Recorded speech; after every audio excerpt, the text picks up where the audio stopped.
Salut, ici c'est King of Kingsland le bâtisseur. Bienvenue une nouvelle fois à une autre édition de notre show. Le show que nous avons baptisé les faits, et si nous ne parlons que des réalités qui choquent. Aujourd'hui, nous allons parler d'un sujet très important que nous avons intitulé Le féminisme a sauvé les hommes.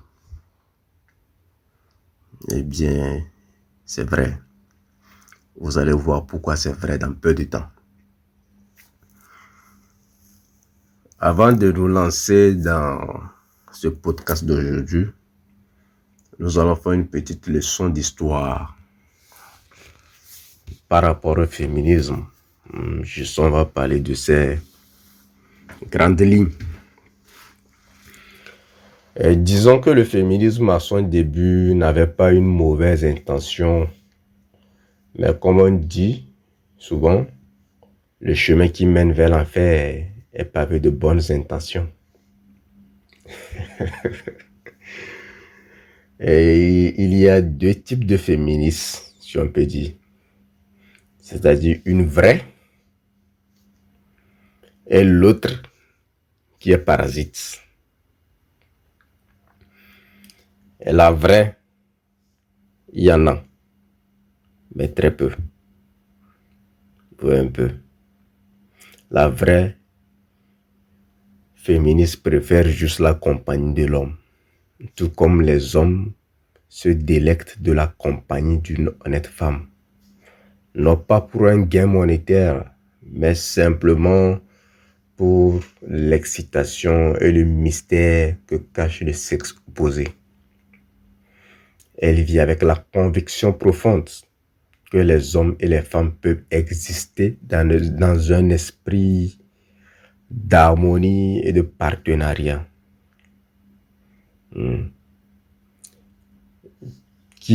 Quel homme ne voudrait pas avoir ce genre de féministe? Tous les hommes, bien sûr, voudraient avoir ce genre de féministe. Vous voyez un peu. Donc, la vraie féministe, c'est comme ça qu'elle voit les relations homme-femme. Vous voyez un peu. C'est bien sûr le point sur lequel les féministes malhonnêtes ont préféré devenir aveugles et sourds-muets. Les hommes et les femmes sont fondamentalement différents. Même si physiologiquement, il n'y a pas beaucoup de différence. Fondamentalement, ils sont différents. Donc, ce que je veux dire, c'est que physiologiquement, il y a une différence, même s'il y a beaucoup de ressemblances. Et aussi intellectuellement, il y a une différence. Donc, la nature les a conçus de cette façon, afin qu'ils se complètent et se renforcent mutuellement. De sorte que chaque sexe apporte sa propre force remarquable à une relation réussie. Que chaque sexe apporte sa contribution, sa pierre pour faire la construction de quelque chose. Mais la réalité pathétique est que les fausses féministes ne se soucient que d'elles-mêmes. Elles sont juste des égoïstes sans état d'âme qui veulent vivre aux dépens des hommes sans responsabilité aucune. On voit un peu. Donc, c'est les deux types de féministes que nous avons. Donc, quand on veut parler de l'histoire, il faut dire que le féminisme existe depuis, mais les débuts marquants du féminisme remontent aux années 70, c'est-à-dire à partir des fins des années 69. On pouvait voir une libération totale de la femme, l'accès aux universités, l'utilisation et la commercialisation de la pilule contraceptive permettant ainsi de contrôler les grossesses. Ça, c'était les débuts du féminisme comme ça, et les débuts marquants. Donc, les femmes se sentaient vraiment libérées. Elles voulaient être différentes de leur mère, qui étaient des femmes au foyer. Vous voyez un peu. Parce que les femmes au foyer ont fait croire à leurs enfants filles qu'être mère au foyer était mauvaise était mauvais, donc les filles ont préféré se révolter, avoir leur liberté, leur indépendance sexuelle.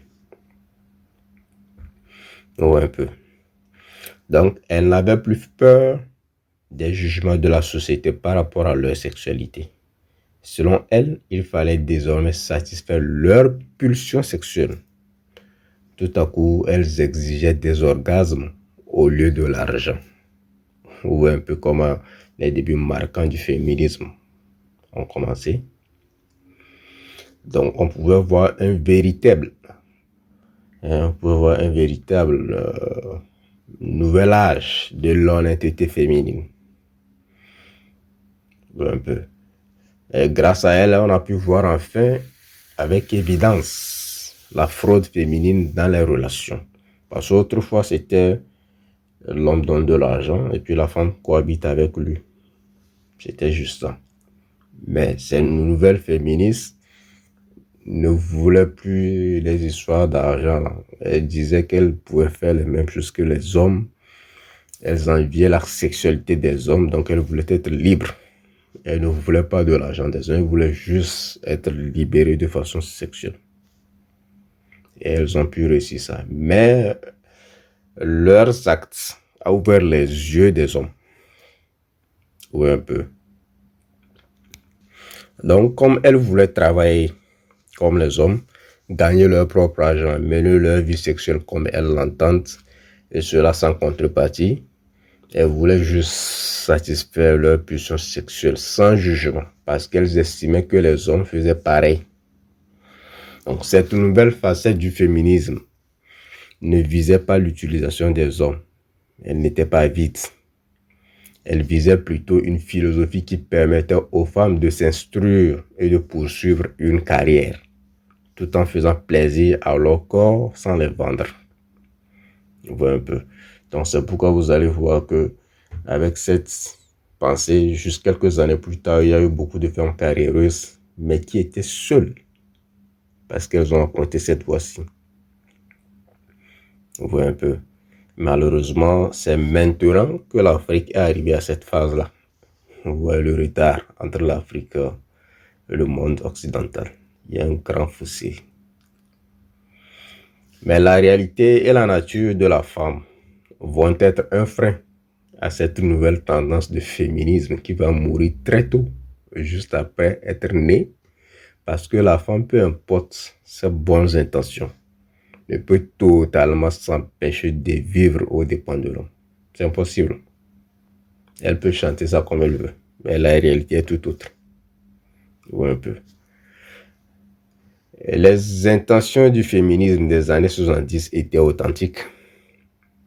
Il s'agissait de vouloir vivre, ou bien de vouloir être libre comme un homme, parce qu'elle pensait que l'homme est libre. Mais après avoir mis les pieds dans le monde des hommes, elles ont réalisé que c'est difficile. Elles ont réalisé tout de suite que ce n'était pas amusant du tout, comme elles l'avaient imaginé dans leur cerveau. Elles sont retournées à leur plus ancien travail, que tout le monde connaît, la prostitution. Donc, en échangeant maintenant de l'argent contre les relations sexuelles en retour, ou un peu. Sinon, les intentions étaient bonnes. Mais elles se sont rendues compte que le monde des hommes, c'est pas de la blague.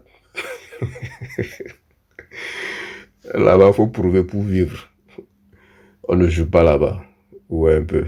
Donc, elles étaient obligées de retourner à leurs anciens métiers. Au moment de leur révolution dans les années 70, elles défendaient la sexualité sans réserve et sans contrepartie financière. Mais comme la femme aime toujours profiter de l'homme, elles se sont dit, pourquoi un homme devrait-il acheter la vache alors qu'il peut obtenir le lait gratuitement?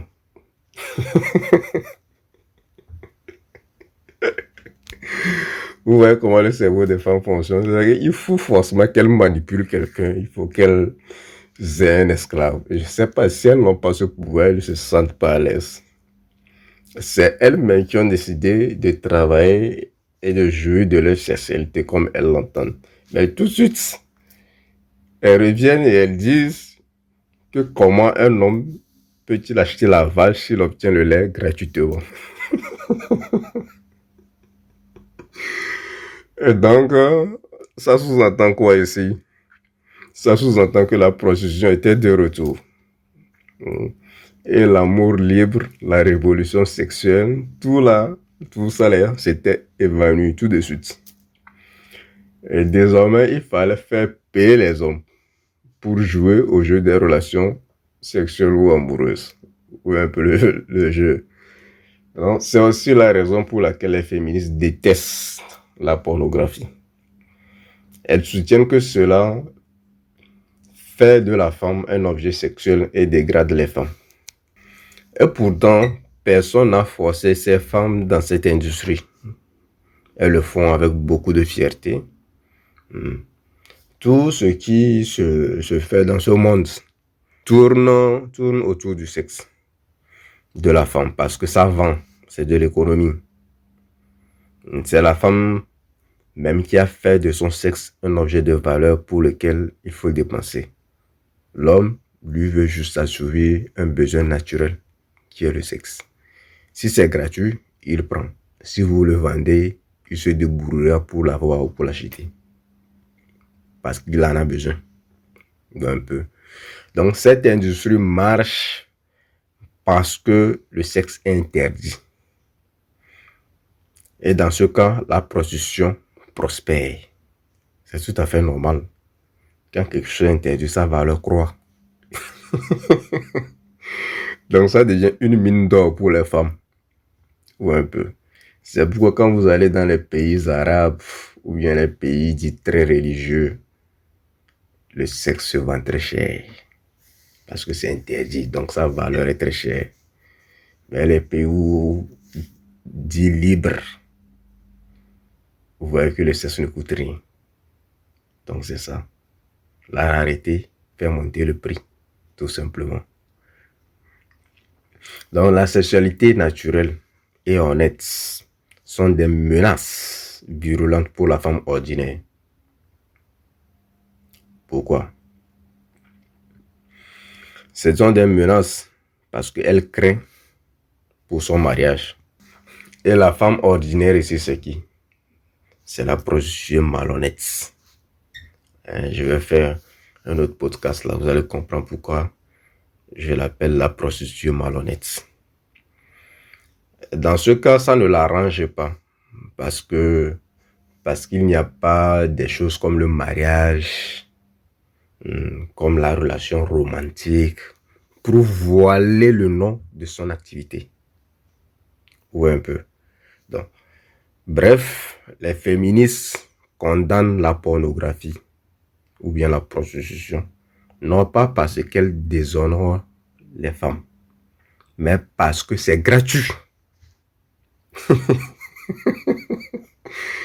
Il suffit d'avoir le câble, on a accès à la pornographie. Le câble, tout simplement. Et puis vous en avez accès. Il suffit d'avoir un peu d'argent et vous avez accès à celle qui vend. Donc ça gâte le business qui est le mariage. Elles sont pas folles, hein? Elles sont très intelligentes. Donc, nos féministes qui voulaient être libres, travailler comme les hommes, pensaient que travailler était amusant jusqu'à ce qu'elles s'y mettent pour se rendre compte que c'est un travail difficile et avilissant. Il faut le dire. La plupart des travaux que les hommes effectuent juste pour apporter du pain à la maison sont des travaux avilissants. La plupart le font à contre-cœur, mais nous sommes dans un système. Et un seul individu ne peut pas efficacement lutter contre un système. Donc, ils sont obligés de le faire pour payer les factures. C'est pourquoi beaucoup d'hommes meurent tôt même, parce qu'ils font travailler à contre-cœur. Il y a le stress tout le temps. Oui, un peu. Pourquoi les féministes vont se retirer tout de suite après avoir mis pied dans le monde des hommes? Parce que d'abord, les femmes, de façon générale, sont habituées à vivre sans effort, aux dépens des hommes. Donc, comme autrefois, les femmes vivaient aux dépens des hommes, les féministes qui voulaient travailler pensaient que le monde du travail est un monde de loisirs, composé de voyages en avion, de rendez-vous d'affaires ou de galas d'affaires, ou bien de soirées, je sais pas, où on vient partager les soirées de gala, c'est comme ça qu'on appelle ça, non? Bon, j'ai oublié ce genre de choses. Les soirées mondaines, là. Elle pensait que c'était ce genre de choses, jusqu'à ce qu'elle y mette pied. Donc, en y mettant pied, elles se sont rendues tout de suite compte qu'il fallait se réveiller très tôt, traverser les embouteillages, supporter les insultes du trafic, supporter les odeurs nauséabondes quand vous prenez les transports communs.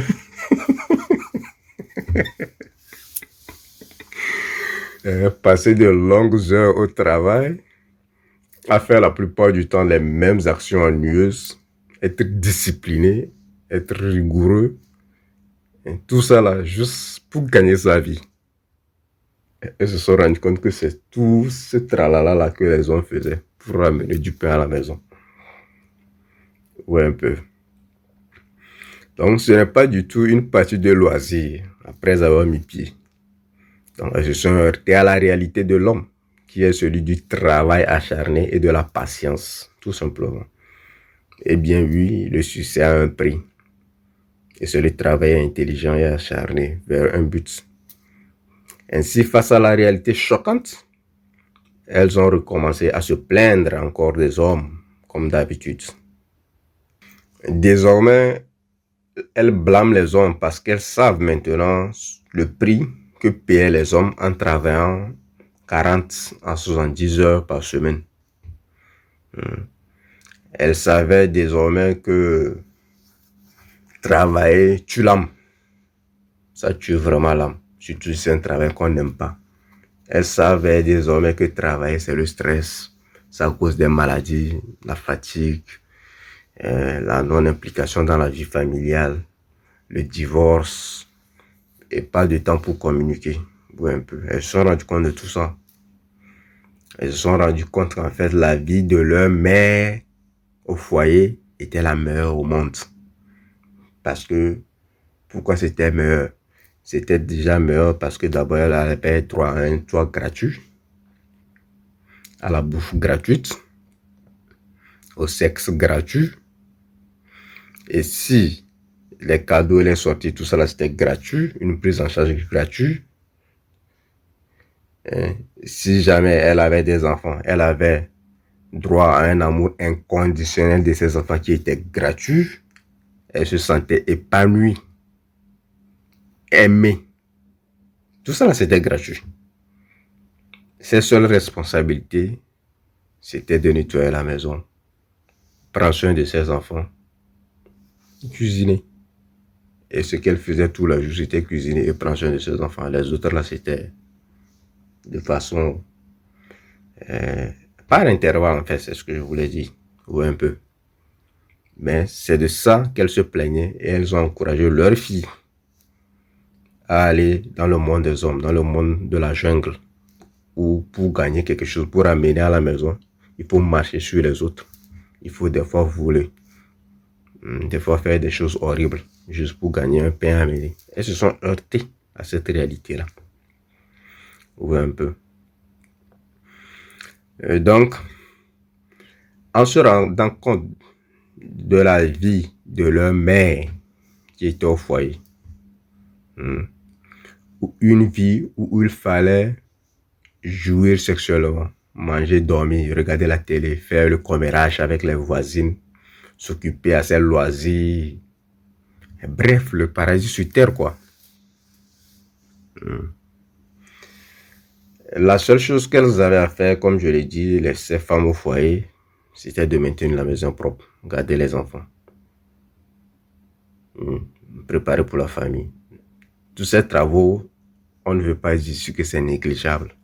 Pas du tout. Chaque personne qui accomplit quelque chose doit être saluée pour ce qu'elle est en train de faire.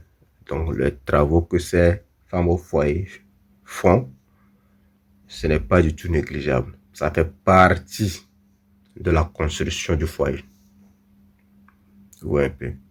Mais en même temps, il faut souligner que ce n'est pas des travaux à temps plein et non plus fatidiques comme le monde du travail, de dehors, où il faut supporter les caprices de tout le monde, jouer l'hypocrite, être un acteur, être stressé et mourir tôt. Ce n'est pas la même chose.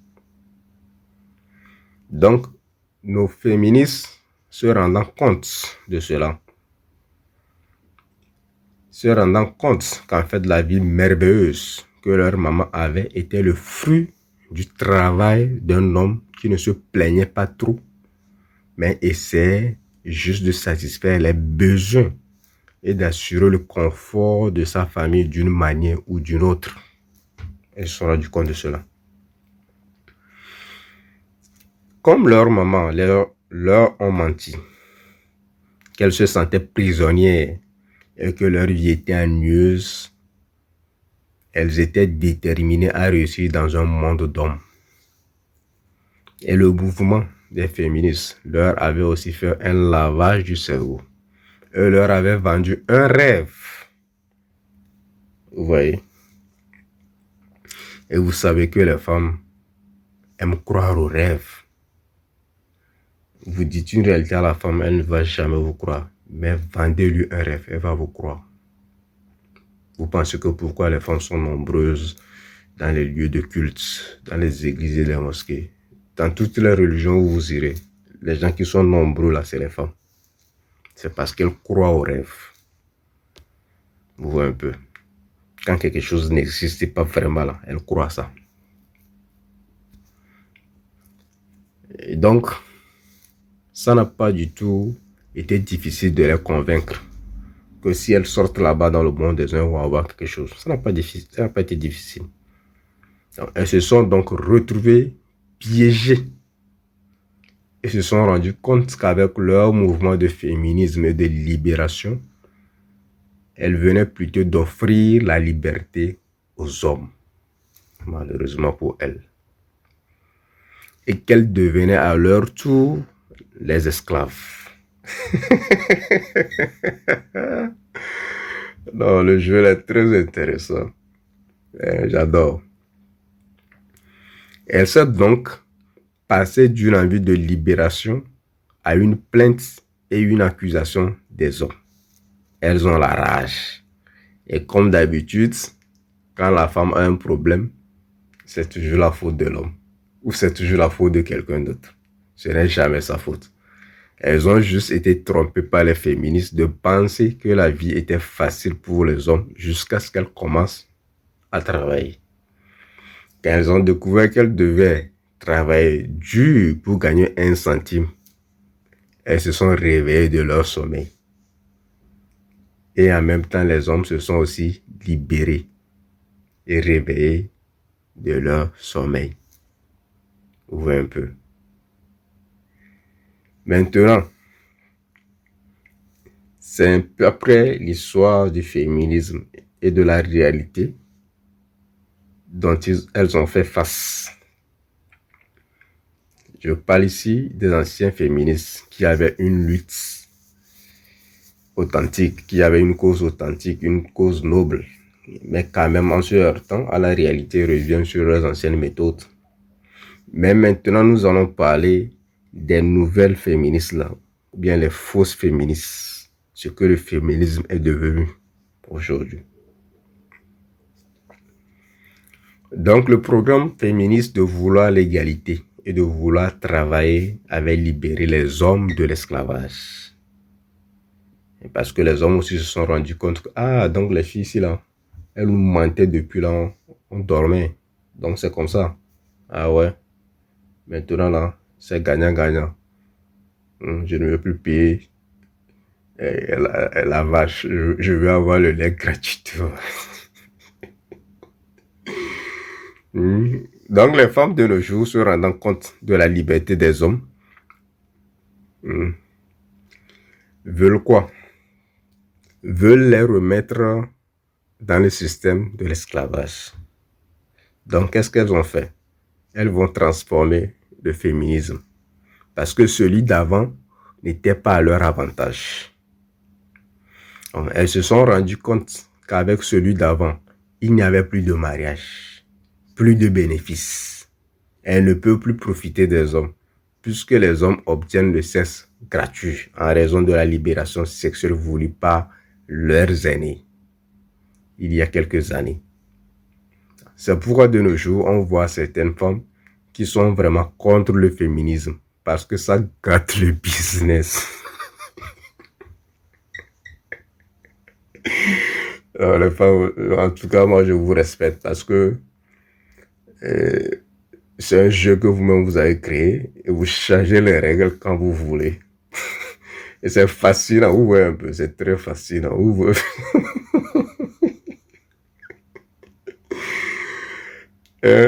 Donc les femmes d'aujourd'hui qui ne sont pas des féministes n'aiment pas les histoires là.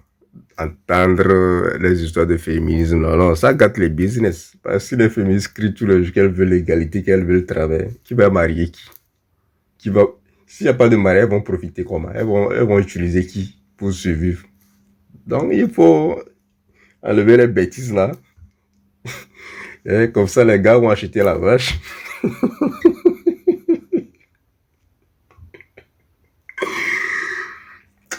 Non, quoi.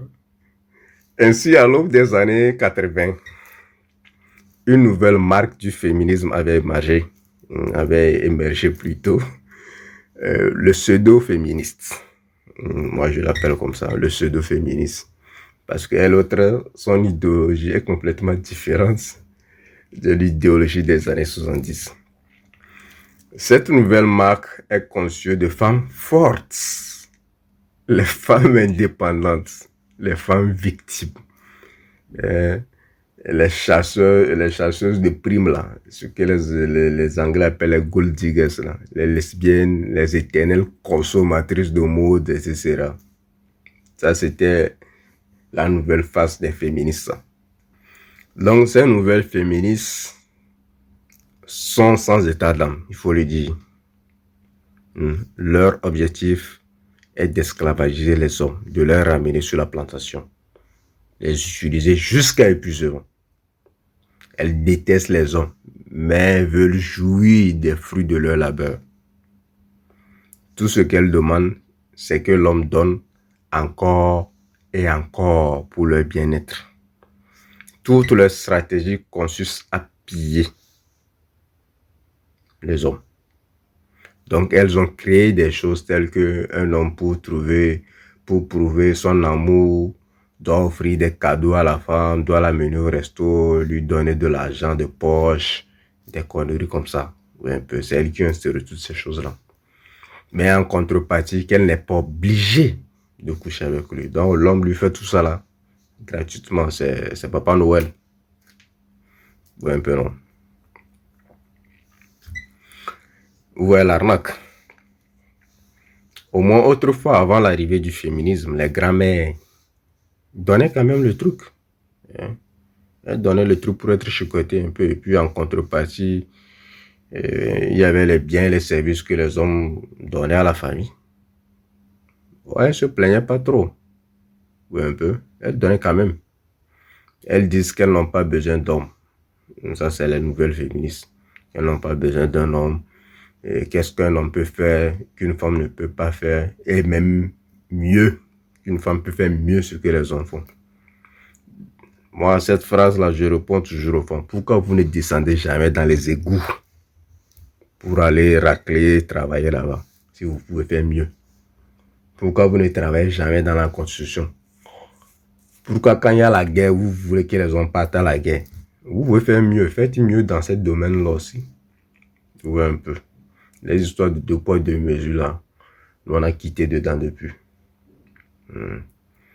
Elles vont vous dire qu'un homme est égal à une femme, etc. Mais au restaurant, elles exigent que l'on paie.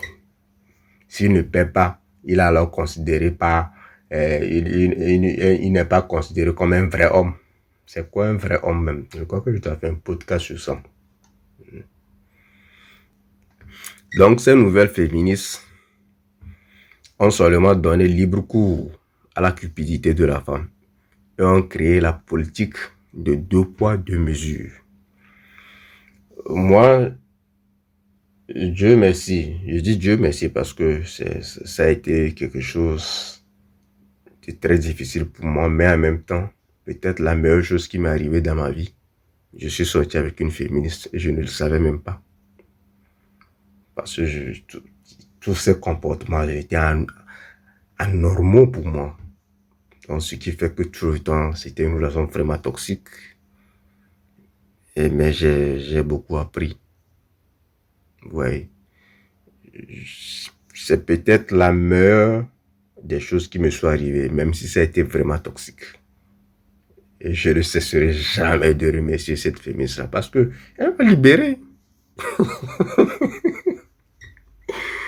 Elle m'a libéré de beaucoup de choses sans le savoir. Ouais, un peu. Donc, elles ont les histoires de deux poids, deux mesures. Moi, la phrase que la féministe là me sortait, bien avant même que je sache qu'elle était une féministe, c'est qu'une femme mérite mieux. Je lui ai toujours posé la question. Mériter quoi exactement? Mériter quoi et quoi mieux? Je n'ai jamais compris. C'est après tout que j'ai compris les histoires de mérite. Vous méritez quoi? On mérite juste comme ça. En tout cas, pas dans mon monde. Ou un peu. Donc, qu'est-ce que les nouvelles féministes veulent? Ou bien quelles sont les différentes tactiques qu'elles utilisent pour atteindre leurs objectifs? De façon générale, je sais que la femme veut de la sécurité. Et donc, de ce fait, je ne sais pas si c'est la peur qui a poussé les féministes à devenir ce qu'elles sont aujourd'hui. Mais il faut toutefois souligner que parmi les nombreuses méthodes utilisées par elles pour incriminer l'homme, il y a le patriarcat. Ces derniers sont tellement obsédés par le patriarcat. Elles soutiennent qu'un patriarcat masculin a servi les femmes et les prive de leur pouvoir et de leur choix. Mais cette accusation a-t-elle un fondement réel? Je me pose la question. Selon elle, c'est parce que le monde est patriarcal qu'il y a des problèmes. Elle trouve que tous les problèmes du monde, c'est à cause des hommes. Et pourtant, quand on y regarde bien, ce monde dans lequel nous vivons n'est que le résultat de ce que la femme a voulu. Elle a voulu ce monde et l'homme a construit ce monde pour elle. Ce sont les femmes qui dominent le monde. Elles ont ce pouvoir subtil qu'elles ont entre leurs jambes. C'est elles qui dominent le monde. C'est elles qui font les règles. Mais elles ont donné l'impression à l'homme de se sentir supérieur. Et l'homme, dans sa bêtise, pense que c'est lui qui contrôle. Il ne contrôle rien du tout. Ou un peu. C'est pourquoi quand les femmes parlent des histoires de patriarcat, là, je suis choqué. Donc, ce pouvoir qu'elles ont entre leurs jambes leur permet de contrôler beaucoup de choses. Elles n'utilisent aucune raison et aucune logique dans leur choix, mais juste leurs émotions. Leurs émotions leur font croire que les hommes conspirent pour opprimer les femmes et que les hommes sont les seuls responsables de toutes les horreurs que connaît l'humanité. C'est-à-dire les guerres, les vols, les viols, les catastrophes naturelles, les famines, etc. Et pourtant, quand on analyse de très près, on s'en rend compte que la plupart des guerres dans le monde ont pour origine indirecte une femme. Si vous analysez bien les guerres, les grandes guerres du monde. Ces guerres ont pour origine indirecte une femme. La guerre de Troie, par exemple. Ou un peu. C'est parce que les femmes se plaignent que l'homme en tant qu'actif est obligé de mener des actions pour satisfaire les femmes. Et comme résultat, on a encore des plaintes de la part des femmes. Ce qui paraît encore bizarre, c'est que plus l'homme est assez animal pour dominer les autres, plus elles mouillent pour lui. Vous voyez que c'est bizarre, non?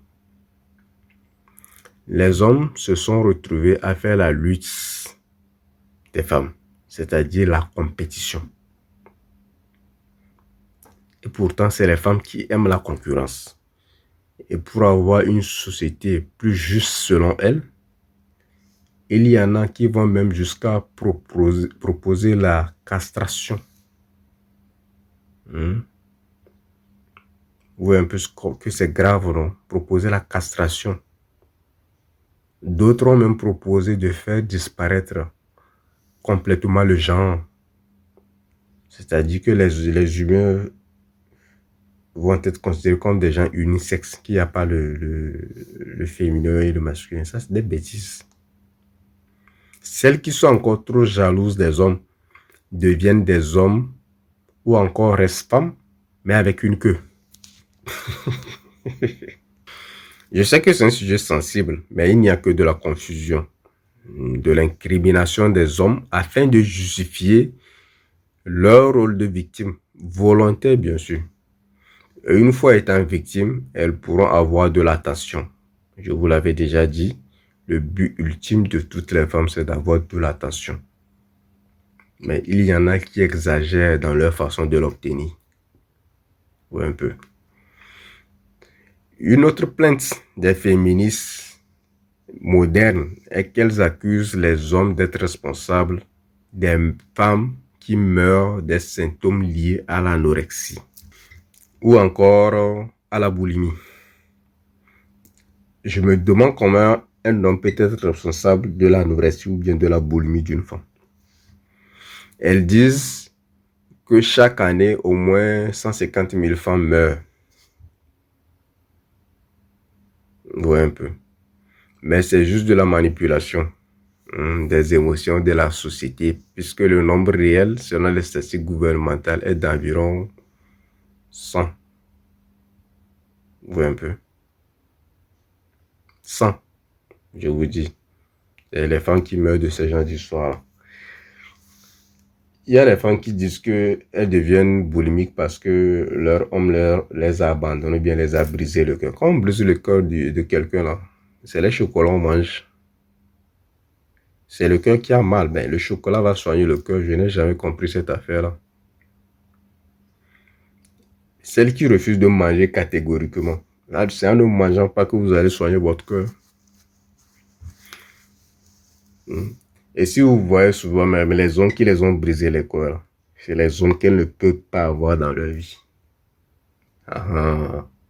Et après, elles vont venir crier qu'elles ont brisé, qu'elles ont été brisées. Et pourtant, il y a peut-être 1000 hommes qui attendent à leur porte juste pour les voir sourire.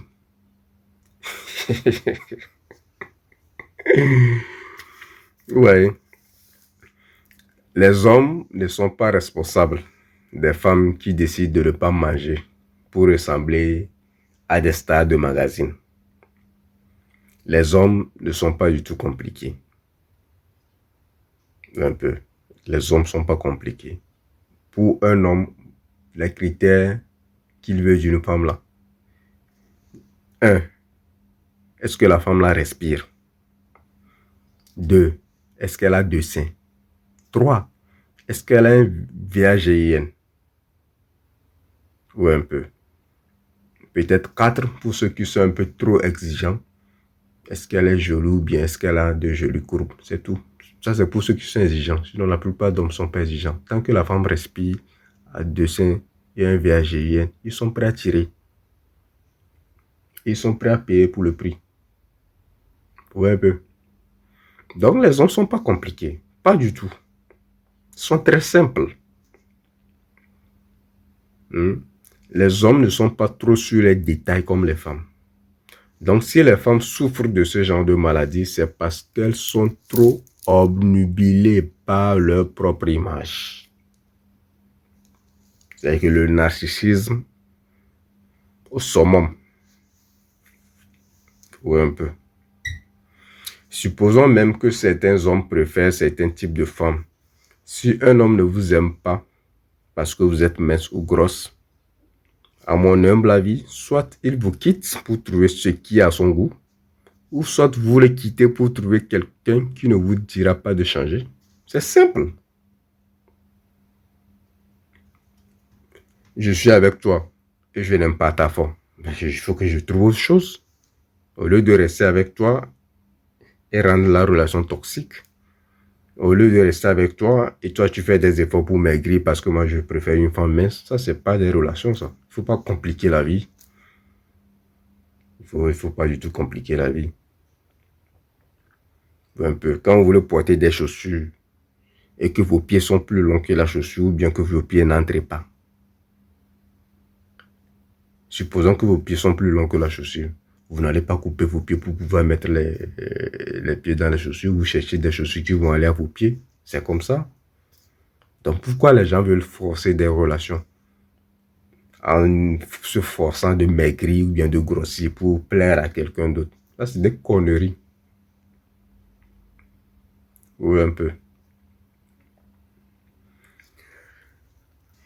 Donc les femmes, ne faites pas des choses que personne ne vous a demandé pour ensuite blâmer les hommes. C'est comme un homme qui se plaindrait qu'une femme a bouffé son argent alors qu'elle ne lui a pas forcé de lui donner cet argent-là. Chacun doit être responsable de ses actes. Le vrai problème ici, c'est parce que ces femmes, comme les femmes de façon générale, veulent suivre la tendance. Donc, elles s'efforcent de ressembler à un modèle de beauté vendu par une multinationale.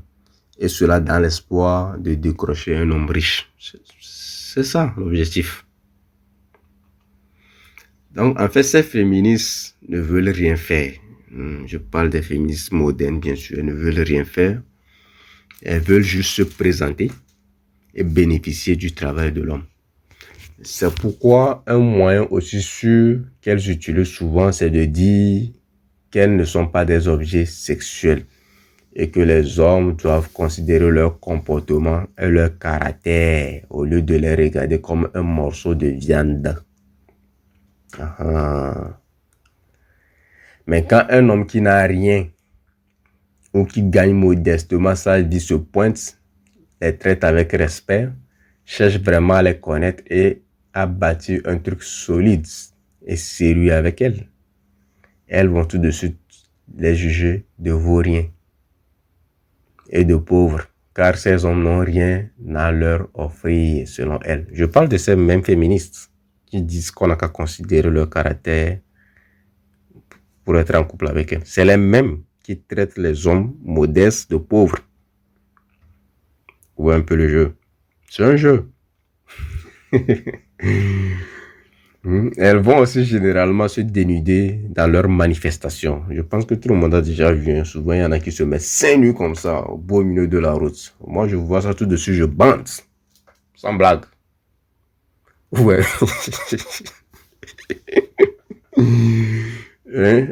Les gens là vont aller se faire les manifestations nus.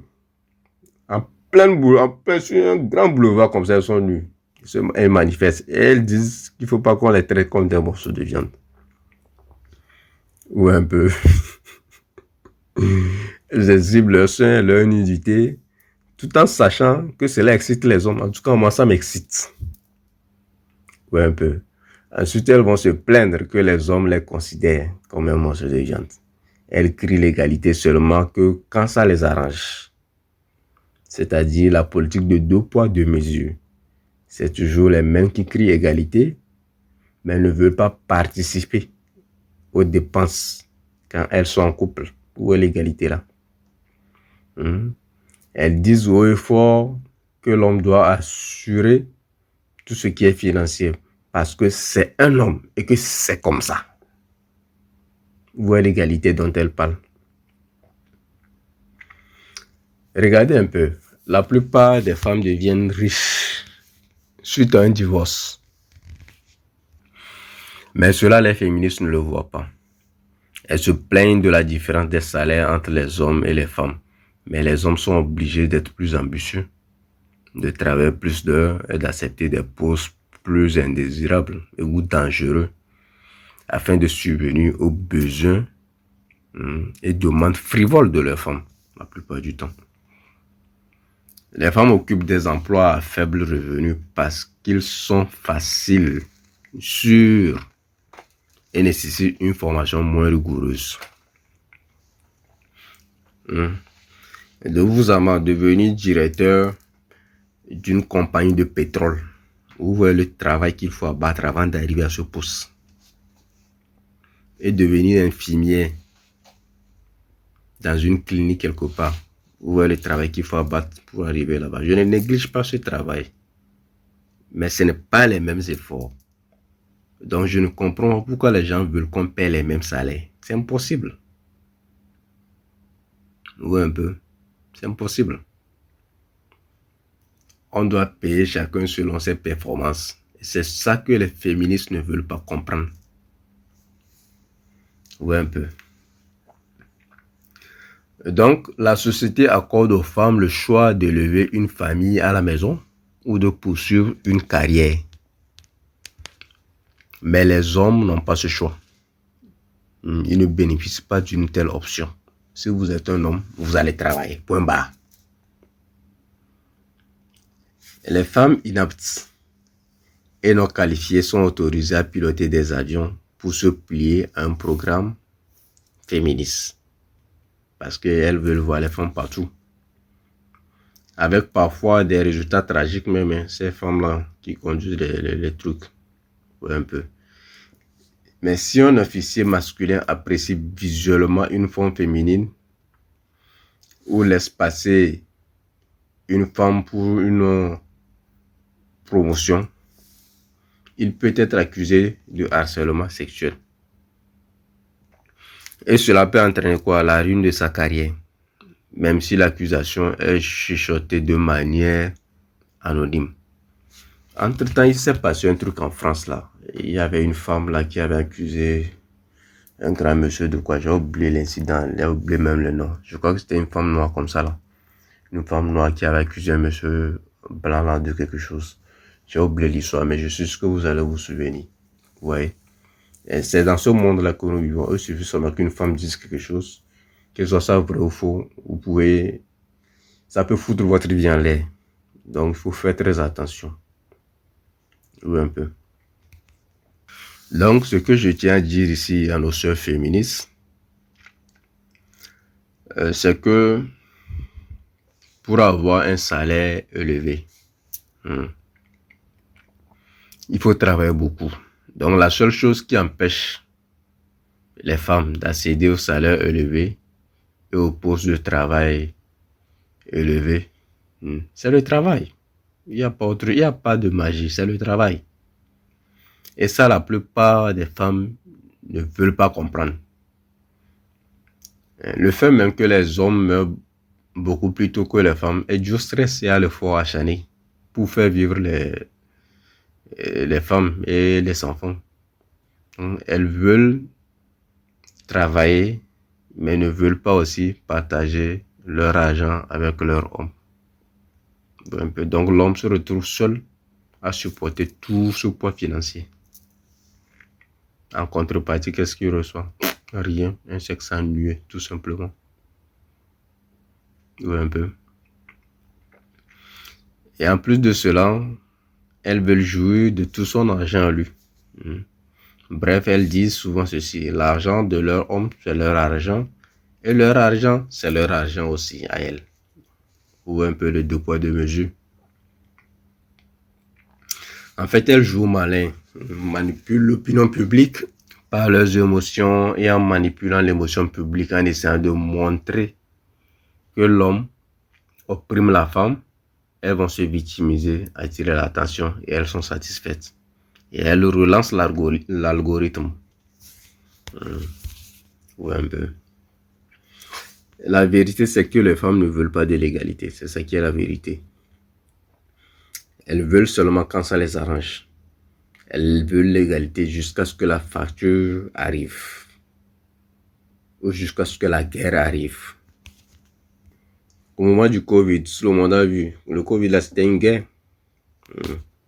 beaucoup de femmes, par peur de ne plus pouvoir payer leur loyer et tout, se sont retrouvées camarades de maison d'un homme qui elles rejetaient quelques mois plus tôt. Elles ont été obligées d'accepter ces propositions et aller vivre avec l'homme pendant que le Covid passe. Au moins là-bas, il y a tout gratuitement. Il y a eu ce genre de cas. Tu vois un peu. Donc l'égalité pour elle, ça existe quand tout va bien. Quand ça commence par aller mal là, elle ne veut plus de l'égalité. Donc c'est comme ça. Tu vois un peu.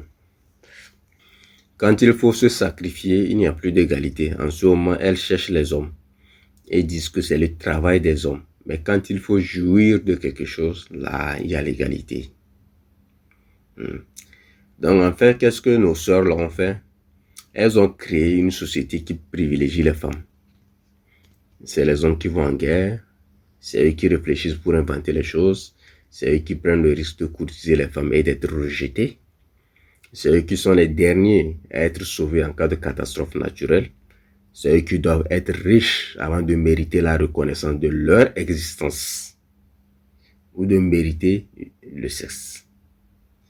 C'est eux qui doivent avoir de l'argent avant de mériter le mariage. C'est eux qui perdent les enfants quand il y a divorce la plupart du temps. C'est eux qui perdent leur maison et leur richesse quand ils ont mis peut-être toute leur vie à chercher en cas de divorce. C'est eux qui font les travaux les plus difficiles, comme le boueur, les travaux de la construction des bâtiments, les ponts et chaussées. C'est eux qui descendent dans les égouts. C'est de ça que je parle, les éboueurs pour vider. Bref, c'est les hommes qui font le sale boulot. Les hommes sont comme le numéro 6 dans l'équipe de football. Le sale boulot, c'est pour lui. En cas de viol, même si la femme jouit, ces hommes peuvent pourrir en prison le restant de leur vie. C'est eux qui sont accusés à tort pour violence sexuelle ou conjugale. Et pourtant, je crois avoir lu un truc qui a la plupart des violences sexuelles sont faites par les femmes. Et les violences conjugales sont faites par les femmes. Un peu. Pour les mêmes crimes, l'homme peut passer le restant de sa vie en prison, alors que la femme peut recouvrer sa liberté et être sanctionnée juste pour des travaux d'intérêt général. Tout ça là, ça existe. Ce n'est pas des histoires qu'on vous raconte. Vous savez que ça existe. Un peu. Donc, comme c'est une société de deux poids, deux mesures, quand les femmes deviennent des lesbiennes, ça passe crème. Personne ne se plaint. Mais quand les gays se retrouvent dans leur situation, ils sont très mal vus. Tout le monde les insulte. Parce que c'est une société de deux poids, deux mesures. Quand une jeune femme épouse un homme riche, vieux, la société ne dit rien. Au pire, on dit qu'elle a épousé son sugar daddy. On a trouvé un nom à ça pour essayer de peaufiner cela, pour essayer de rendre ça joli. Mais la société va essayer de honner le vieux de coucher avec sa fille. Vous voyez comment la société est. Au contraire, quand un jeune homme sort avec ou bien se marie avec une vieille femme âgée, en ce moment, on le traite de gigolo. Quand un homme trompe sa femme, on va le traiter de n'importe quel nom. Mais quand sa femme le fait, on va trouver une justification à son acte. Au pire, accuser son mari d'être la raison pour laquelle elle l'a trompé. Vous voyez un peu que c'est des conneries. Vous voyez un peu. Lorsqu'une femme ne se marie pas, elle est considérée comme femme indépendante et forte. Mais si un homme ne se marie pas, il est traité comme un coureur de jupons. Au pire, on peut le traiter de gay. Ou dans le monde dans lequel nous vivons. Mais la question qu'on se pose aussi, c'est que pourquoi les hommes font tous ces efforts-là pour satisfaire une femme malgré le mépris de la femme? Pourquoi ils font tout ça? Bon, moi, je réponds à ça tout simplement que c'est parce qu'ils ont été dressés pour le faire d'abord. Ils sont des esclaves, la plupart étant volontaires. Donc, ils veulent tout faire pour plaire à la femme. Mais ils se trompent parce qu'ils ne pourront jamais le faire. Ils ne pourront jamais la satisfaire. Donc, ces femmes, même si elles peuvent accéder facilement aux revenus d'un homme et à toutes les facilités créées par l'homme, elles en veulent plus. Elles veulent aussi même les emplois des hommes désormais. Désormais, vous allez voir presque toutes les femmes là qui ont un peu étudié, là, qui travaillent. Elles sont toutes des CEO, CEO, CEO, CEO. Parce qu'il y a eu, entre-temps là, les hommes s'appelaient des CEO, et puis c'est fini. Maintenant, toutes les femmes sont des CEO maintenant. Parce que ça donne un genre. Ouais, un peu. Donc, tout ce qu'elles veulent, c'est prendre. Moi, je dis qu'elles envient les hommes. Vous voyez, elles envient les hommes. Mais elles font ça pour se valider elles-mêmes. Vous voyez, en prenant par exemple le titre de CEO, c'est pour se valider. Elles cherchent de la validation. Oui, un peu. Il y en a même qui intimident les hommes.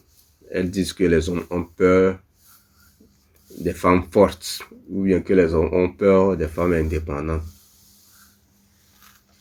Ça, c'est des conneries. Aucun homme n'a peur d'aucune femme à cause de sa fortune ou bien de quoi que ce soit. C'est l'esprit féminin, ça. Donc, elles manipulent les hommes aussi avec leur sexualité. Et après tout, elles vont dire qu'elles sont des innocentes, qu'elles sont des femmes pures. Et pourtant, c'est faux. Si vous analysez toutes ces situations, vous allez voir que les vrais oppresseurs, c'est les femmes. En tout cas, dans la société où nous vivons, les vrais oppresseurs, c'est les femmes. Seulement que c'est fait de façon très subtile. Un peu. Et donc, les vrais objectifs du féminisme moderne, c'est l'oppression et la domination du genre masculin. Il n'y a pas autre chose. Elles veulent dominer.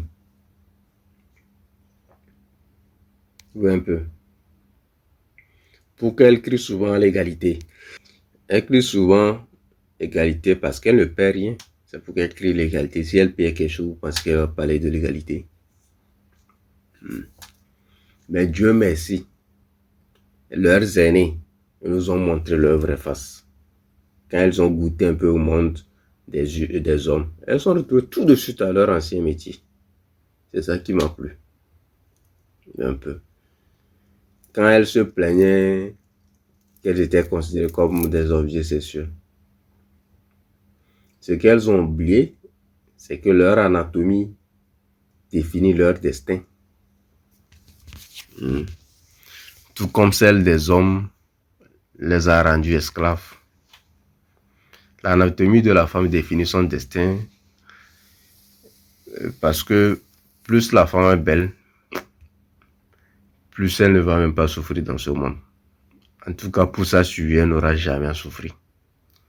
Il suffit seulement de se marier à un homme riche et puis bon, elle a tout ce qu'elle veut. Ou bien de côtoyer un homme riche. Elle a tout ce qu'elle veut. Tout. Je dis bien tout. Bon, un peu. Dès qu'elle sort sur la route, tout le monde lui fait des faveurs, tout le monde lui fait des propositions, des cadeaux inattendus. Alors que l'homme, ce n'est pas pareil. L'homme, son anatomie lui a rendu esclave parce qu'il a un taux de testostérone très élevé qui le pousse tout le temps à vouloir le sexe. Et malheureusement, on lui fait payer pour ça. Et c'est pour ça qu'il travaille même. C'est pour ça qu'il souffre la plupart du temps. Oui, un peu. Donc, quand elles se plaignent d'être des objets sexuels, elles devaient plutôt se réjouir de leur anatomie. Parce qu'elles peuvent obtenir des postes bien rémunérés grâce à des politiques d'action positives, tout simplement à cause de leur sexe. Et non forcément à cause des des qualifications qu'elles ont obtenues ou à cause de leur intelligence. La plupart du temps, ça ne se passe pas comme ça. La plupart du temps, c'est des traitements de faveur. Un peu. Et donc, vous allez voir qu'au bureau même, il y en a qui, pour accéder au poste supérieur, vont utiliser leur entrejambe ou un peu pour avoir les promotions, etc. Elles vont utiliser ce qui est dans leur entrejambe pour arriver là-bas. Mais malheureusement, nos sœurs ont l'habitude d'accuser les hommes comme étant des oppresseurs, des tueurs, etc., des violeurs, tout cela. À mon avis, c'est qu'elles sont obsédées par leur propre corps. C'est pour cela qu'elles pensent que tous les hommes pensent au sexe quand ils se lèvent le matin. C'est vrai que les hommes pensent beaucoup au sexe, mais c'est pas comme ça tout le temps, chaque minute les hommes. C'est impossible ça.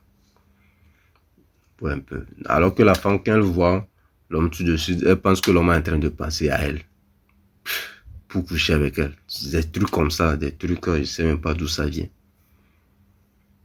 Donc elles accusent des hommes d'être des violeurs, des PD, des pédophiles, etc. Alors que la majorité des agresseurs d'enfants sont des femmes. Et un certain nombre d'études sociologiques nationales américaines ont prouvé que plus de 50% des épouses battues sont des maris. Plus de 50% sont des maris. Et qu'un nombre égal de femmes battues admettent avoir initié la violence, généralement avec une arme. Un peu. Encore, comme information féministe, elles ignorent, je ne sais pas si c'est consciemment ou inconsciemment, la pratique mondiale de l'infanticide réalisé par les femmes et de l'avortement. Et cela, tant dans l'Antiquité qu'aujourd'hui, ça se pratique toujours. C'est la femme qui tue les bébés. Si elle ne veut pas avoir un bébé avec un homme qu'elle juge ne peut être correct pour elle, elle va seulement avorter. Oui, un peu. C'est facile. C'est elle qui décide quel bébé doit naître ou pas. Ou un peu. L'avortement était un moyen courant de contrôle. Jusqu'aujourd'hui même ça l'est. C'est un moyen courant de contrôle des naissances. Donc les femmes avant le progrès de la science buvaient des concoctions toxiques pour pouvoir tuer les fœtus. Ou une amie de la femme enceinte sautait sur l'abdomen de la mère jusqu'à ce que le sang jaillisse de son vagin afin de perdre le bébé. Un peu. Donc ça, c'est des trucs que les féministes font semblant d'ignorer. Pourtant, c'est vrai. Donc quand elles parlent, je parle de ces exemples juste pour montrer que ce n'est pas les hommes qui sont des oppresseurs. Les vrais oppresseurs, c'est les femmes. Mais tout ça là, elles font semblant d'ignorer ça. Oui, un peu. En Europe et en Amérique, les femmes se retournaient dans leur lit de façon accidentelle sur un bébé non désiré pour l'étouffer. Elles faisaient ça sciemment. Juste pour l'étouffer afin de le tuer parce qu'elles n'en voulaient plus. Au 19e siècle, un bébé sur 6 était avorté. Ainsi, la notion de la femme instinctivement pure, passive et nourricière est une pure mythologie, ça n'existe pas. Si les femmes ont la liberté, le pouvoir de la violence, elles vont vraiment mettre le monde en sang. Puisque ça comporte le drame, et avec le drame, les émotions sont là. En fait, elle va se sentir en vie. Elle va se sentir dans son monde parce qu'il y a le drame. Il a été estimé qu'au cours de la période paléolithique, jusqu'à 50% des nouveau-nés ont été tués. Chacun peut faire ses recherches. Moi, je ne suis pas ici pour citer les sources. Chacun peut faire ses recherches. Moi, je vous donne des informations. Vous voyez un peu. Dans l'Angleterre du XVIIIe siècle, des milliers de mères jetaient régulièrement leurs bébés dans la Tamise. Les enveloppaient dans des vêtements infectés par la variole ou les jetaient dans des tas d'ordures.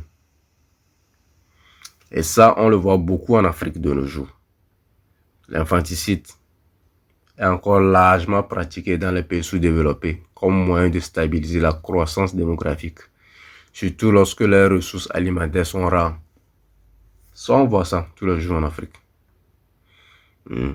Et pratiquement chaque jour, il y a un reportage dans les journées d'un bébé jeté dans une benne à ordures ou peut-être dans une poubelle. Ça arrive. Je pense que c'était en Afrique où un chien avait ramassé un bébé là, jeté quelque part. Si je me souviens. Il y a les images qui circulent sur les réseaux sociaux. Ouais, un peu. Je vais faire un podcast où je vais expliquer que les femmes n'aiment pas vraiment leurs enfants. Surtout quand il y a manque de ressources. Je vais expliquer ça, vous allez comprendre. Leur amour, c'est seulement dans l'abondance. Une fois encore, elle n'est pas capable d'aimer. Ce qui compte pour elle, c'est sa survie. Donc, on continue avec notre sujet d'aujourd'hui. Encore, nos sœurs féministes pensent que le mariage profite aux hommes. Mais quand on regarde le mariage de plus près, la seule chose dont bénéficie l'homme et qui est même accordée selon les humeurs de sa femme, c'est la sexualité. À part ça, rien. Quoi d'autre? Rien. À part ça. C'est pourquoi les Anglais ont l'habitude de demander aux femmes qu'est-ce qu'elles apportent dans le foyer. Mais les femmes dans le mariage bénéficient de tout de façon gratuite. La bouffe, le toit, la santé, le sexe à volonté. Ouais, je dis bien sexe à volonté parce qu'il suffit seulement qu'elle a envie et son mari doit le faire. Mais si c'est le contraire, non, je ne suis pas sûr que ça va arriver. Vous voyez un peu. Et pourtant, elles se plaignent tous les jours des hommes. Elles disent qu'elles travaillent à la maison, donc qu'elles méritent un salaire. Et pourtant, ce sont les mêmes qui parlent de l'amour quand il s'agit de mariage. Comment quelqu'un peut prétendre aimer son mari et vous réclamer un salaire parce qu'elle travaille à la maison? Certains de ces féministes-là refusent de se maquiller avec pour prétexte que le maquillage dégrade et victimise les femmes. Pendant que je parle, je n'ai jamais vu mon ex-féministe là se maquiller. Jamais du tout. Je ne l'ai jamais vu. Elle m'a dit qu'elle ne se maquille pas. Et puis bon, à l'époque, comme je ne connaissais pas ce qu'on appelle féministe, je ne me suis jamais posé la question de savoir pourquoi elle ne se maquille pas. C'est plus tard que j'ai compris. Ouais, un peu. Donc, d'après ces féministes, elles pensent que les femmes et les hommes ont inventé le maquillage toujours pour faire de la femme un objet sexuel.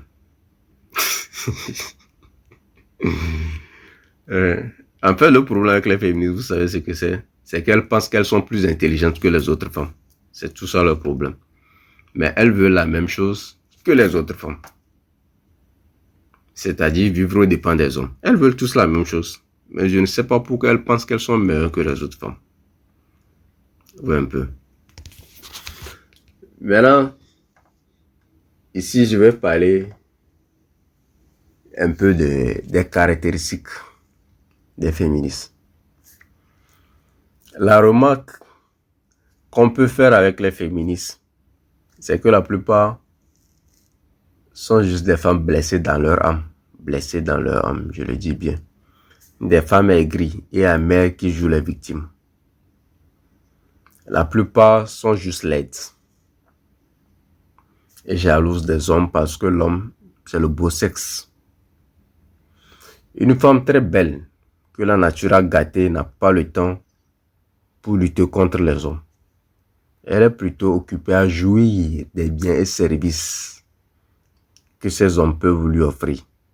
Regardez vous-même parmi les féministes, vous allez constater ce que je suis en train de dire là. Les féministes, si elles sont belles, elles ont été blessées quelque part dans leur âme. Si elles ne sont pas blessées quelque part dans leur âme, c'est qu'elles sont laides. C'est les deux. Vous voyez un peu. Donc elles veulent trouver un échappatoire à leurs problèmes. Donc elles vont justifier ça avec des critères qu'elles ont fixés parce qu'elles savent que ça va passer. Donc de nos jours, on voit qu'elles essaient de faire disparaître le genre. J'avais parlé de ça un peu plus haut. En insistant sur le fait que les êtres humains sont nés sexuellement neutres. Et que c'est la société qui grave. Et que c'est la société qui grave des prescriptions de modèles de comportement spécifiques aux gens. Sérieusement, je ne sais pas comment ce genre de choses arrivent à devenir possible. Comment est-ce que les gens naissent sans genre? Alors que nous savons quand vous naissez avec un sexe et que votre comportement est rattaché directement à votre physiologie et biologie naturelle. Ouais, un peu. C'est que la nature a programmé l'homme à être homme et la femme à être femme, c'est tout. Dans les histoires que nous entendons de nos jours, ça choque. Malheureusement pour leur théorie instable, la science a prouvé le contraire en prouvant que le cerveau masculin et féminin diffèrent non seulement par la taille, c'est-à-dire que le cerveau masculin est plus gros, mais aussi par l'activité fonctionnelle. Le comportement est câblé dans la structure neuronale. Le comportement humain est câblé là-bas, dans la structure neuronale. Le fait d'être une femme ou un homme est décidé depuis la grossesse et non après la naissance. Donc ces théories-là ne tiennent pas la route. Ouais, un peu. De plus, pour fuir leur rôle de mère et de femme, elles plaident pour des bébés éprouvettes. Elles trouvent injuste que la femme tombe enceinte parce que l'homme vaque à ses occupations. Je ne sais pas comment on peut détester l'homme jusqu'à ce point. Est-ce que c'est l'homme qui a créé la femme? L'homme n'a pas créé la femme. Lui aussi, il est une créature comme la femme est une créature. Donc, je ne comprends pas comment les gens peuvent détester l'homme, envier l'homme, en fuyant leur nature. Si vous êtes femme, vous êtes femme. Celui qui est homme, il est homme, point barre. Donc, leur jalousie les a amenés où? Désormais, elles promeuvent l'androgynie dans les écoles et sur le lieu de travail et attaquent les rôles sexuels traditionnels. Je suis sûr que chacun de nous connaît au moins un humain androgyne dont l'apparence physique ou sexuelle ne permet pas de savoir clairement à quel sexe ou genre il appartient. Voilà ce que les féministes modernes veulent. La disparition du genre pour assurer ce qu'elles comprennent par égalité. Et qu'elles sont complètement à côté de la plaque. Leur notion d'égalité est en réalité du sexisme. Pourquoi c'est du sexisme? Les femmes ne devraient absolument pas avoir de contact avec les hommes. C'est ce qu'elles pensent. Les féministes tentent d'aller à l'encontre de la science par leurs revendications émotionnelles. Ce sont des gens qui sont endommagés. Malheureusement, elles sont en train de mettre ce que leurs émotions veulent sur le plan de la société. Et malheureusement, on voit que dans certains pays, les gens sont en train de suivre ce genre de programme. Leur véritable objectif est d'utiliser les hommes comme cela a toujours été le cas pour haïr les femmes. Écoutez-moi bien. Elles vont utiliser les hommes pour haïr les femmes. Parce qu'elles sont jalouses de ces femmes-là. Moi, je vous parie qu'il n'y a pas une féministe qui aime les gold diggers. Elle n'aime pas. Et pourtant, elles ont toutes les mêmes objectifs. C'est d'attirer un homme riche. Mais les féministes détestent la gold digger. Parce que la gold digger, la plupart du temps, c'est une bimbo. C'est une femme qui est superbe, belle et en chair. Ou un peu ce que je veux dire. Voilà. Le genre de femme que vous voyez qui vous fait tomber dans les pommes quand vous la voyez. Les féministes détestent ce genre de femme. Parce qu'elles savent qu'elle ne lui arrive pas la cheville. Et donc elles vont dire que ce genre de femme se considère et est considéré comme un objet sexuel par les hommes. Ouais, un peu. Et puisqu'elles sont moches, si les hommes commencent à détester les femmes, ils cesseront de sortir avec elles. Donc les féministes gagneront parce que les hommes arrêtent de sortir avec les femmes sexy. Ce qu'elles ne sont pas. Donc elles seront égales aux belles femmes non féministes. Ouais, un peu. Je ne sais pas si vous avez déjà côtoyé les féministes. Quand vous voyez souvent deux féministes assises et qu'il y a une qui est belle, souvent elle est détestée par l'autre là. Je ne sais pas pourquoi elles fonctionnent comme ça, mais elles sont comme ça. Vous voyez. Elles diffament les hommes. En les traitant de cochons, de menteurs, pour les étiqueter plus tard comme des séducteurs fous de sexe et dignes seulement de mépris. Elles disent que les hommes les considèrent comme des objets sexuels et pourtant elles jugent la valeur d'un homme par son argent. C'est-à-dire qu'elles réduisent l'homme à la monnaie. Mais l'homme ne s'est jamais plaint. Quand elles n'ont pas de promotion dans leur emploi ou à cause de leur incompétence, elles blâment les hommes. Si aucun homme ne leur invite au restaurant ou à un rendez-vous galant, elles trouvent que les hommes sont intimidés par leur intelligence ou leur position, d'où les femmes fortes et indépendantes.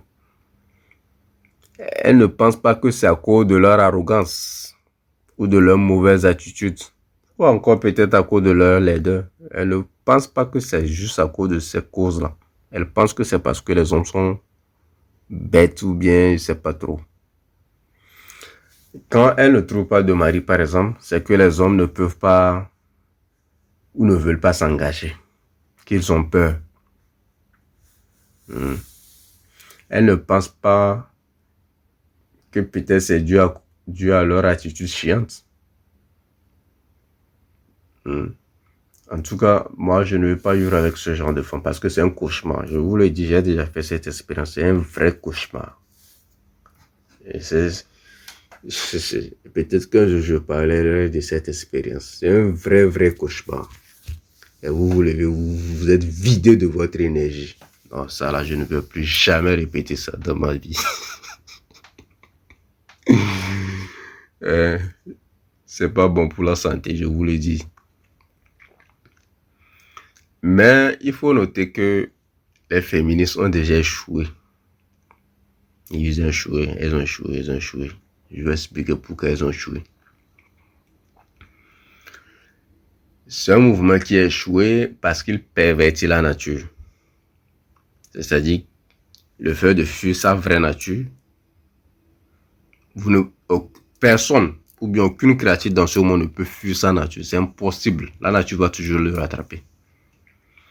Parce que la nature l'a programmé pour un but. La nature a programmé les hommes et les femmes pour avoir le sexe à volonté. Tout comme manger de la nourriture à volonté.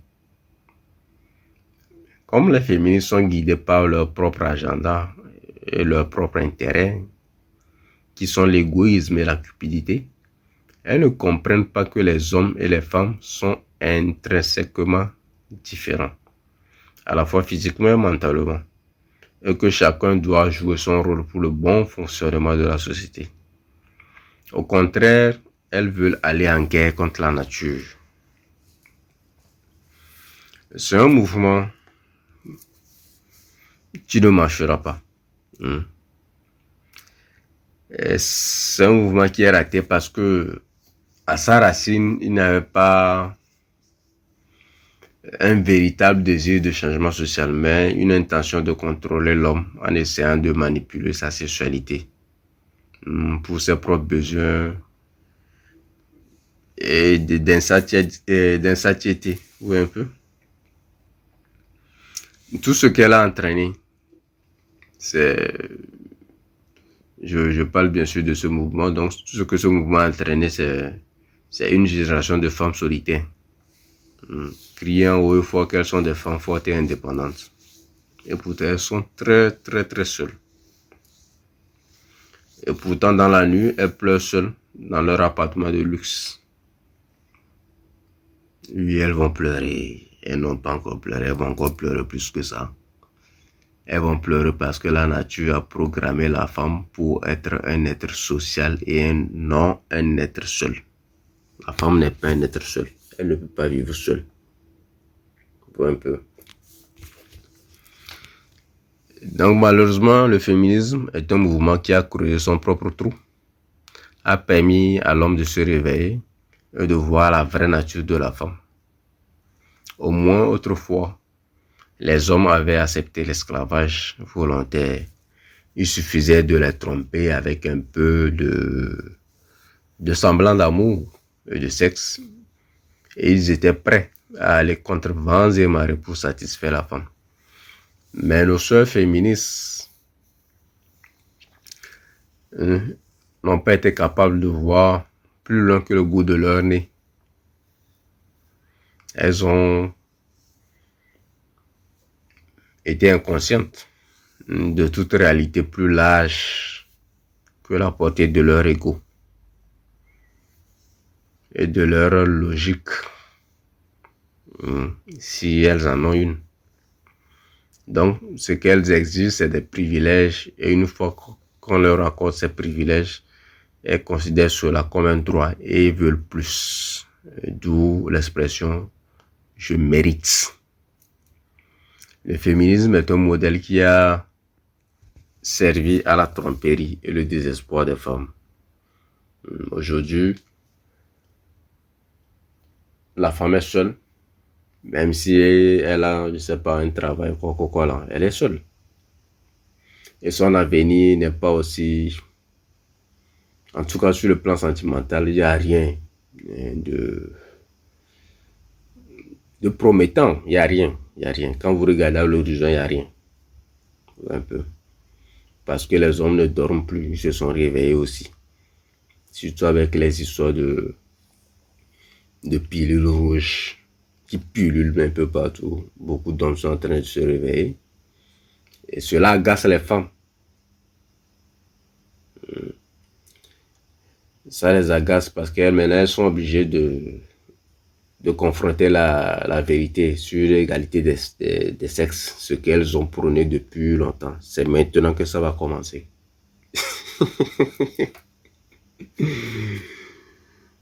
Que veut dire l'égalité? Nous, ici, on va donner la vraie définition de l'égalité. L'égalité, c'est quand la gauche et la droite d'une équation ont la même valeur, c'est-à-dire 4 égale 4. C'est ça l'égalité. Mais quand les deux parties sont complémentaires, on ne parle plus d'égalité, mais de complémentarité. Cela veut dire, en langage simple, que les deux parties ont besoin l'une de l'autre pour fonctionner et pour produire un résultat positif. Comme exemple, on peut citer la voiture et le moteur. Les deux ne sont pas pareils, mais l'un sans l'autre ne sert à rien. Donc pour concourir pour un salaire égal, une femme doit avoir de l'intelligence, du dynamisme et de l'ambition qu'un homme a. C'est aussi simple que ça. Et non seulement une paire de seins et puis un bon cul et puis on se dit que tout est réglé. Non. Pour gagner autant que l'homme, elle doit travailler autant. Et non pas s'apitoyer sur son sort parce qu'on est né femme. Ça, c'est fini, ça. C'est ça l'égalité. S'il faut juste se pointer avec une paire de seins et un VAGIN et prétendre mériter tout, ce n'est pas correct. Pas du tout. L'homme aussi aurait pu juste, il aurait pu juste se pointer et dire aux femmes que lui a un P, E, N, I, S et des couilles pour mériter des choses. Mais ça ne se passe pas comme ça. Donc, réveillez-vous, nos soeurs féministes. Vous avez trop duré dans le mensonge. Il est temps de se réveiller parce que les hommes se sont réveillés. Aujourd'hui, certaines femmes intelligentes se sont rendues compte que le féminisme leur a volé le luxe et la luxure que leur maman autrefois avait. Donc, ce qu'elles cherchent, c'est un moyen de sortir du trou que leurs consoeurs ont creusé pour elles à cause de leur avidité et cupidité. Elles veulent à nouveau la vie de leur grand-mère autrefois, qui se la coulait tout douce avec le commérage. Vous savez que le commérage, ça fait partie du quotidien de la femme, surtout la femme africaine. Ah, si quelqu'un fait commérage plus que femme africaine, je n'ai pas encore vu quand même. Elles sont très fortes dedans. Ouais, un peu. Donc elles veulent, maintenant les femmes veulent la vie là. Parce que maintenant, comme elles sont occupées avec les travaux, il n'y a plus ça. Ce n'est plus intéressant. Donc elles veulent à nouveau cette vie. Les commérages, le sexe à volonté, la télé, la liberté de vaquer à ses activités domestiques comme elles le veulent. Bref, la vie d'Aloca. Elles veulent ça aujourd'hui parce qu'elles sont fatiguées de travailler. Elles veulent être à nouveau prises en charge. Moi, je vois des femmes au travail, pas de soins, pas de maquillage. Les cheveux sont bizarres parce qu'elle n'a pas le temps. Elle travaille comme un homme, elle va avoir le temps encore pour prendre soin d'elle-même. Afin de quoi elle ressemble à un homme. Ouais, un peu. Et quand elle ressemble à un homme, on ne va pas draguer ça. On va draguer celle qui prend soin d'elle dehors, ça c'est clair. Nous, on est programmés comme ça pour aimer les bonnes choses. C'est tout. Ouais, un peu. Donc, elle veut retourner à la vie des grands-mamans. C'est-à-dire celle de vivre au dépens des hommes. Mais c'est trop tard. Parce que l'homme est désormais au courant de tout. Il a désormais poussé le troisième œil. Il voit tout. Il va donc falloir revoir votre attitude vis-à-vis des hommes et des femmes.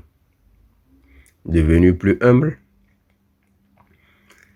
Et peut-être avec un peu de chance, certains hommes vont vous accorder à nouveau cette vie de luxe. Parce que l'homme dans sa nature est altruiste et clément. Oui, un peu. Mais sérieusement, j'ai peur pour mes soeurs, j'ai peur pour les femmes. Parce que je vois Ésaïe 4, verset 1 qui arrive à grands pas et qui va bouleverser tout dans notre société. Tout, je dis bien tout. À la suite de cette pandémie, beaucoup de choses vont changer. Les femmes auront encore besoin des hommes plus que jamais. La différence cette fois-ci, c'est que les hommes sont au courant. Ce n'est plus comme avant. Donc les gagnants seront des hommes qui seront enfin libérés du joug de la domination féminine.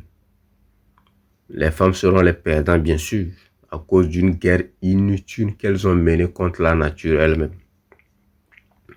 Et personne ne peut gagner une guerre contre la nature, c'est impossible. Mesdames, l'hiver ou la longue nuit arrive. Êtes-vous prêtes? En tout cas, merci à votre mouvement du féminisme. Grâce à vous, l'homme est aujourd'hui libre. Merci infiniment. Grâce à vous, moi aussi, je suis devenu libre. J'ai quitté la plantation depuis. Ça a duré. Et même si en étant dans la plantation, je foutais rien, je l'ai quand même quitté. Et donc pour ça, merci beaucoup. C'était King of Kings dans le bâtisseur. Je vais m'arrêter ici. J'ai trop parlé, je suis fatigué. Je vais aller me chercher un truc à manger. À écouter de la bonne musique. Et voilà. Donc sur ce, vous passez une très belle soirée sous la protection divine. Ciao.